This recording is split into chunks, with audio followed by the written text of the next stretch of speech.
धन्यवाद साहब जी। मंच पर विराजमान आज के इस कार्यक्रम की अध्यक्षता कर रहे भाई बड़कुल जी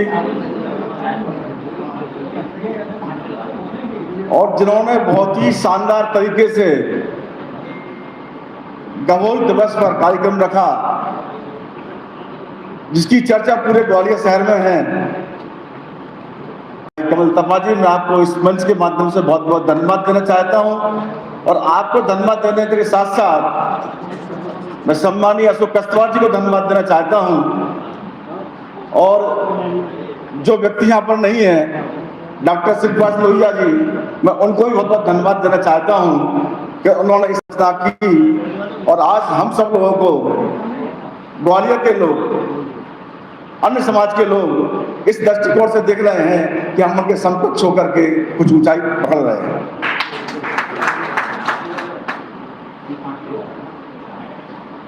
इस सभागार में पूर्व अध्यक्ष आदरणीय कुचिया जी विराजमान है। इस सभागार में पूर्व महामंत्री, दो महामंत्री विराजमान हैं, तीन महामंत्री विराजमान हैं। और जहां तक मैं समझता हूं कि गहोई समाज की मुख्य हस्तियां, बड़ी विभूतियां जो समाज को दिशा दे सकती हैं, दशा दे सकती हैं, इस सभागार में विराजमान है। मैं उनसे एक प्रश्न पूछना चाहता हूं।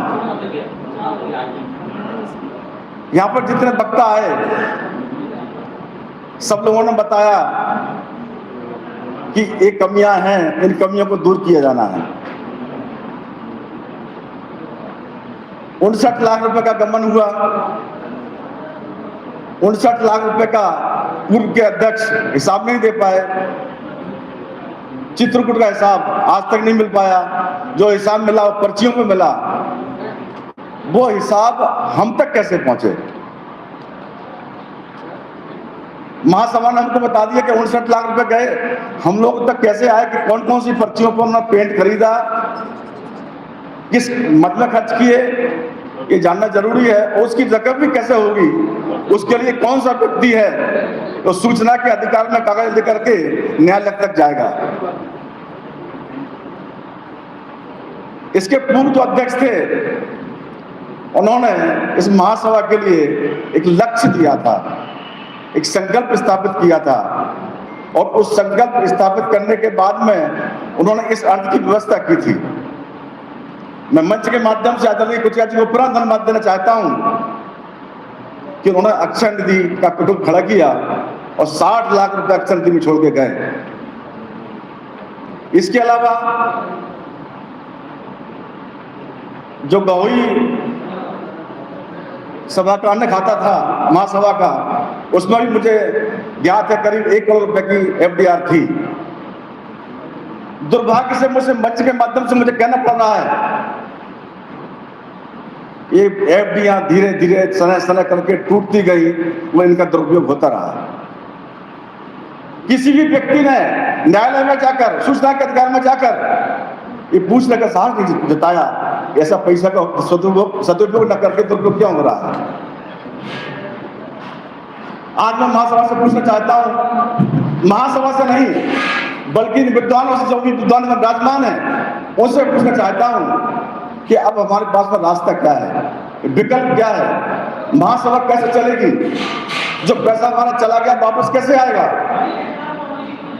इसका रास्ता भी आपको ही खोजना पड़ेगा। वर्तमान में तो चुनाव आयुक्त अपने आप को टीएन सेशन मान के बैठे हैं।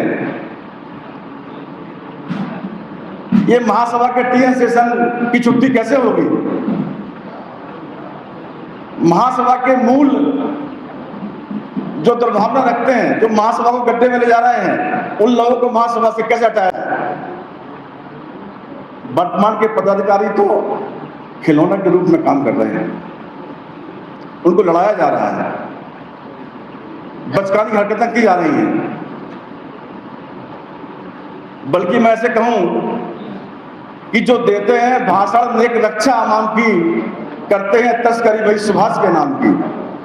नेता नहीं, ये कौम के गद्दार हैं। नेता नहीं, ये कौम के गद्दार हैं जो कहते हैं हम समाज के ठेकेदार हैं। बंधुओं, समाज में पद लेना बहुत बड़ी बात नहीं है, उस पद का कर्तव्य का निर्वाह करना बहुत बड़ी बात है। मंच और माला के लिए कुछ लोग महासभा में आते हैं, मैं इस मंच के माध्यम से उन लोगों का नाम नहीं लूंगा। इसके बाद में वो महासभा किस दर्द में जा रही है, किस गड्ढे में जा रही है, उनका इससे कोई लेना नहीं होता।